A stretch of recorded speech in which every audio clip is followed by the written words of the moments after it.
I would much rather just be home listening to my old jazz records. Really? Ladies and gentlemen, Let's do it again. I actually have quite a jazz collection myself. and the chorus went. That's a little bit. That's different. How's that different? Yes, welcome back to Like a Version. For the very first time for 2008, it's back. It's in a new time.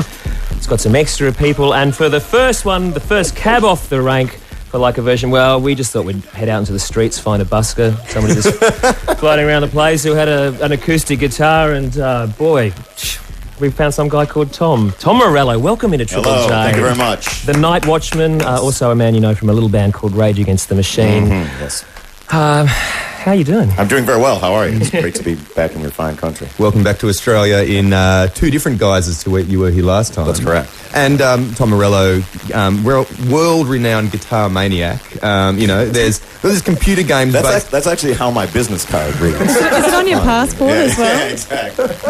You write that on the visa to get into Australia. In fact, you're only allowed into Australia if you are a guitar maniac. But you're renowned for making crazy sounds out of your guitars. Like little animals and industrial sounds. Sure. And you're sitting here in front of us with a nylon string classical guitar. How does this happen? That's correct. Well, for over 5 years now, I've been doing this Night Watchman gig, and it started out as basically an antidote to my arena rocking in Audioslave. And Calmer balance. Yeah, well, yeah. I mean, I'd be on tour with Audioslave. We'd be playing these arena shows, and on nights off, I would look through the local paper and find coffee houses or whatever, and sign up anonymously as the Night Watchman and go down and play 2 or 3 songs and develop this body of material that was very important to me. And then I became just made myself available for whatever rallies, protests, demonstrations. If there was tear gas, if an event was going to be tear gas, I was going to be there to play some songs. Lots of bar mitzvahs then. Well, sometimes in Los Angeles, bar mitzvahs are tear gas as well. So how did people, when you turn up to these little tiny clubs that have open mic nights, and any old person can come with their acoustic guitar and play some dreadful music, and then Tom Morello walks in the door with his acoustic. I mean, did you have some kind of disguise on? I think for the most part, quite often I was unrecognized because people would think, why the heck? As if it'd be him. Why the heck would Tom Morello? As if that's Tom Morello. Then I'd be announced as well, when it came my turn as the Night Watchman, and occasionally kids would come, or people would come and go, "Are you Tom Morello? Like, didn't I just see you rocking yesterday at the Enormo Dome, and now you're here?" Obviously, you've managed to you've come into your own. You're comfortable with the acoustic guitar stuff. How are the audiences, especially you've played a show in Australia with the Night Watchman? Are there people are there the Rage fans in the audience screaming out for Bulls on Parade? Well, I mean, there's been a bit of a learning curve, but now it's having amassed maybe 1,000 shows now over the course of the last 5 years. I've learned a degree of fearlessness in performance that.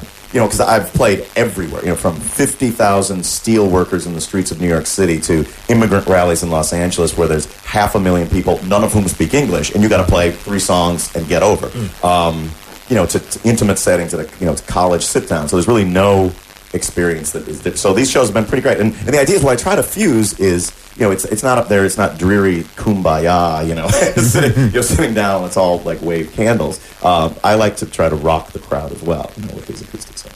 We have Tom Morello, the Night Watchman and a member of Rage Against the Machine, in the Triple J studios this morning. He has his acoustic guitar. He's going to come and play live for you in just a sec. I thought we might have a quick listen to your other band, Rage Against the Machine, just to give people a bit of context. In case you've been living in a little tiny cupboard that hasn't had any sound coming into it for the last decade and a half. And in case you thought we were talking to Bjork for the last 15 minutes. Here is Rage Against the Machine and Guerrilla Radio on Triple J. On Triple J, Guerrilla Radio, Rage Against the Machine, and the man who carves out a beautiful sonic landscape on that electric guitar, none other than Tom Morello, is in the studio with us. He's here for Like a Version this morning, and he has raged against his machine by ditching the electric guitar and picking up the acoustic. One thing I do want to ask you, Tom, yeah, thank you. I don't write my own lyrics. Writer strike's been terrible. You actually come from such a political background, and that is that your mother is a real political activist, but your uncle was the first Kenyan elected president. Yeah, it was Jomo Kenyatta, who was, led the independence movement in Kenya. I'm fascinated by this because obviously your parents were both very heavily political as well. Why didn't you just rebel and become a homophobic Republican? You know, like, I mean, you call yourself a rebel, but really... Well, I mean, in the town that I grew up in was staunchly conservative, 100%. I literally integrated the town of Libertyville, Illinois. I was the first person of color to reside within its borders in 1965 when my mom and I moved there. Are you serious? Yeah. And so there was plenty to push back against from a very early age. But not within your own family. Not so much with my own family. I didn't grow up with my dad. Well, on the back of that, what was it like being at Harvard, which is obviously a lot of conservatism in some ways, and also a lot of, I guess, radical ideas in other ways as well. Did you come to Harvard with some pretty staunch ideas? Oh, absolutely. I mean, I went to Harvard to begin to arm myself to help foment the coming revolution. Yeah. And those classmates... At the time, it was known by conservatives as the Kremlin on the Charles. So right. I didn't realise that. Yeah. But so some of those classmates, have some of them gone on to become very conservative, high-end kind of... I don't know about you. Well, certainly there have been, I recently had a reunion that I will not mention the number of on the air. And, Did you? But my roommates, the four of us, we went through all 4 years together, and one of them intended to be a doctor, and he now runs a hospital in New Hampshire. One of them intended to be an English professor, and he runs the English program at Yale University. And the third one intended to become an investment banker, and he now writes pulp fiction novels in Berkeley, California. And I intended to be a rock and roll star. And so we were 3 out of 4. 3 out of 4, right? Yeah. 3 out of 4.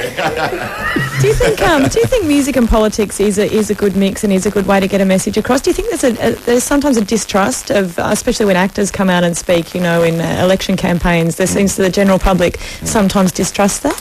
Well, I think certainly for me, music helped change my world and encouraged me to be an activist. There was groups like Public Enemy and The Clash that made me feel less alone in my political opinions, and made me think that there's a whole world outside of this conservative town and high school that I live in that I knew that Joe Strummer was telling the truth. I was never certain that my president was telling the truth, and that's the one that music allows, and especially now that I with the Night Watchman, where I write all the lyrics, I write every note, is you have a direct link with your fans and with an audience, and whether you're in the world of politics, politicians will lie and deceive. Corporations will try to mold you into the right kind of consumer to sell their products. With music, it's like there's no fetters on what I say or do or sing during a show. It's a real kind of direct contact, which I think is one of the reasons why music can be so compelling in an activist setting. Tom Morello, the Night Watchman, and one of the members of Rage Against the Machine. He's here. He has his guitar.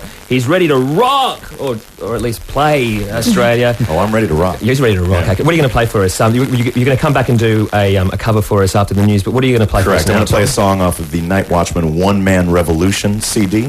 This song is called Flesh Shapes the Day.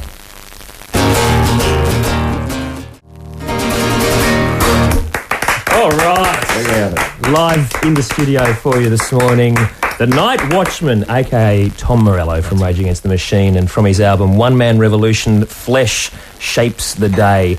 Now, you're here for like a version, which means we've got to get you to do a cover, if that's okay. Yes.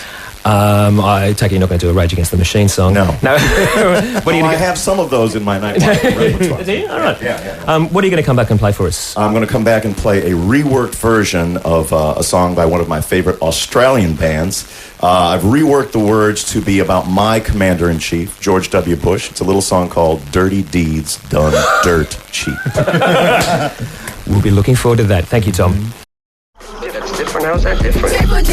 Yes, and what a guest we have for you this morning here on Triple J. Tom Morello, the Night Watchman, and also a member of Rage Against the Machine. He's in the country while doing both things, and he's dropped by Triple J to play some live music for you this morning, which we are very, very appreciative of, I have to say. My pleasure to be here. Mm-hmm. It's bloody great. Do you still enjoy getting out to those big festivals and doing all that kind of, after your coffee house experience? Absolutely. I mean, I love the challenge of going out in a field where there's 6 or 7 bands playing simultaneously, and I've got a nylon string acoustic guitar in a tent filled with maybe 5,000 people and rocking. That's pretty exciting. If you are going to the big days out, Tom, by the way, as well as obviously playing with Rage, is also doing the Night Watchman shows. And if you are heading out to the Sydney one today, make sure you catch him 5 o'clock. That's on correct. Stage. The stage time changed. It's changed. It's a little bit earlier now. So it's 5 p.m. 5 p.m. if you want to go and see Tom as well.